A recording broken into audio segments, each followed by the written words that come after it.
The wealthy don't stay wealthy because they make better decisions. They stay wealthy because they make fewer decisions. There's a difference. One requires intelligence. The other requires tolerance for monotony.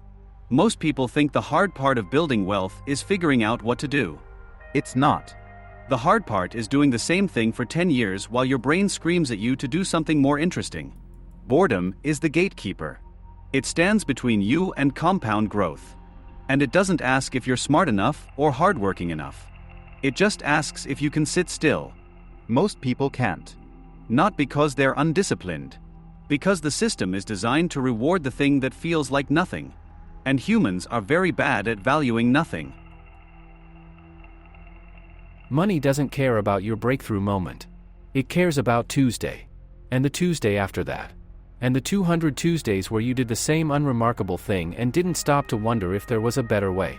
Compounding is a defense mechanism disguised as a wealth strategy. It protects itself by being so boring that most people leave before the numbers get interesting. Year 1, you invest $5,000. It grows to $5,300. $300. You made more than that last month just by working overtime. Your brain does the math. $5,000 locked up for a year equals $300. That's a 7% return on something you can't touch. Meanwhile, your friend made 30% on some stock he saw on Reddit. In 3 weeks. The comparison is flawed. But your brain doesn't care about that. It cares about signal strength. And right now, the signal coming from your index fund is weak. The signal coming from active trading is loud. So you start to drift. Not dramatically. You don't pull everything out. You just stop adding to it as consistently. You start researching other options. You tell yourself you're being smart. Diversifying. Optimizing. What you're actually doing is interrupting the only thing that mattered. Time. Uninterrupted, boring, compounding time. Here's what I've noticed. The people who get rich from investing are almost never the ones who can explain modern portfolio theory. They're the ones who set up an automatic deposit 15 years ago and then forgot they did it. They didn't optimize. They didn't rebalance based on market conditions. They just left it alone. And the market rewarded them. Not for being smart. For being absent. There's a skill that nobody teaches. The skill of not interfering with something that's working just because it's not working fast enough. Rich people have this skill. Not because they're more patient. Because they've built systems that don't require patience. Patience is a feeling. And feelings are unstable. Some days you have patience. Some days you don't. A system doesn't care how you feel. It just executes the same instruction every time. Move money. Invest it. Don't ask permission. The poor person keeps the decision active. Every month they look at their paycheck and decide what to do with it. And some months they save. And some months there's a reason not to. And they don't see this as a problem. Because they're still saving sometimes. Still trying. But the math doesn't grade on effort. It grades on frequency. How many times did the loop run without stopping? Not how many times you thought about running it. Let's talk about what goals actually do. They feel productive. That's their entire function. When you set a goal, your brain gives you a small reward. A sense of direction. Clarity. Progress. Except you haven't made any progress. You've just articulated a desire. But your brain can't tell the difference. So it gives you the dopamine anyway.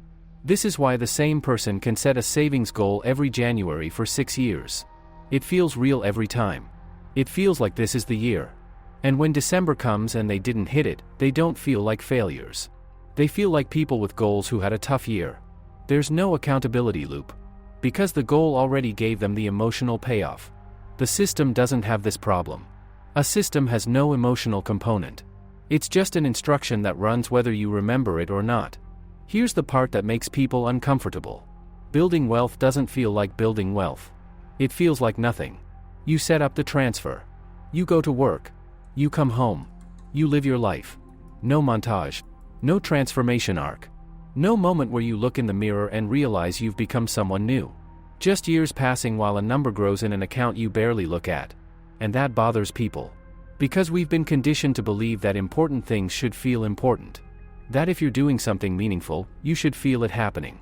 But compounding doesn't work that way. It works in silence. The wealthy person automates their savings before they see their paycheck. The money is gone before it becomes a decision. They've removed the psychological friction. There's no willpower involved. No daily choice. Just a background process that runs while they think about other things. The broke person thinks this sounds irresponsible. Like you should be actively managing your money. Watching it. Making sure it's working hard. But that's the trap. Money doesn't work hard. Time works hard. And time only works if you stop interrupting it. I think about this sometimes.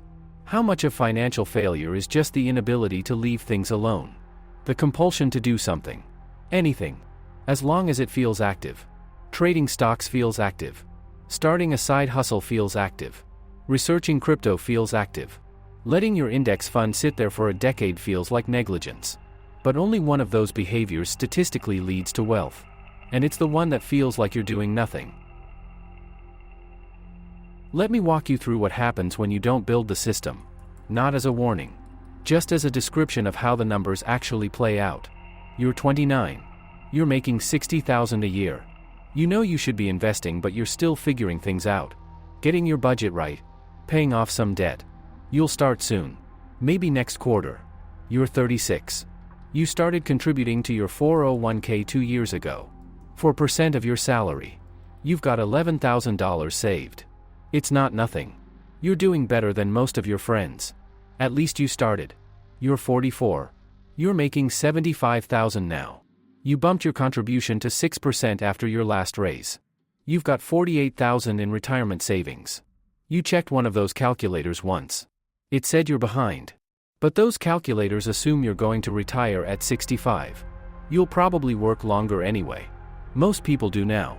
You're 57. You're making $82,000. You've changed jobs 3 times. Each transition had a gap where you weren't contributing. Just a few months here and there. While you figured out the new benefit system.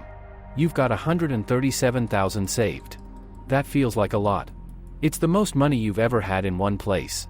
You're proud of it. Then you run a retirement calculator for the first time in years. It tells you that $137,000 will generate approximately $5,400 per year in safe withdrawals. $450 per month. That's not enough to live on. Not even close. You'll need to keep working. Not until 65. Until 73. Maybe 76 if you want any kind of cushion. And you'll tell yourself that's fine. People are living longer anyway. 70 is the new 60. You've heard that somewhere. But here's what you won't say. The person who started the boring system at 29 is done at 58. Same career. Same salary trajectory. Same life expenses. The only difference was they set up a 15% auto transfer on their first paycheck and never looked at it again. At 57, they have $670,000. They'll stop working next year. Not because they're special. Because the math worked and they didn't interrupt it. Both of you wanted the same things. Security. Freedom. A life where you're not dependent on a paycheck until you're too old to enjoy what's left. But the system didn't measure what you wanted. It measured what you built. And you built intention. They built infrastructure. Here's the thing about drifting. It doesn't feel like failure. There's no moment where you make a catastrophic mistake. No day where you wake up and realize you ruined everything. Just a series of small, reasonable decisions that felt fine at the time. Waiting to start because you wanted to pay off your car first. Pausing contributions during that job transition. Keeping your savings rate low because you weren't sure you could afford more. All of it made sense. All of it was justifiable. And all of it reset the compounding clock. The system doesn't announce that you failed the test. It just quietly moves you into a different category. The category of people who work until they can't anymore. Not because they were lazy. Not because they were stupid. Because they needed their financial strategy to feel like something. And compounding refuses to feel like anything until it's already done.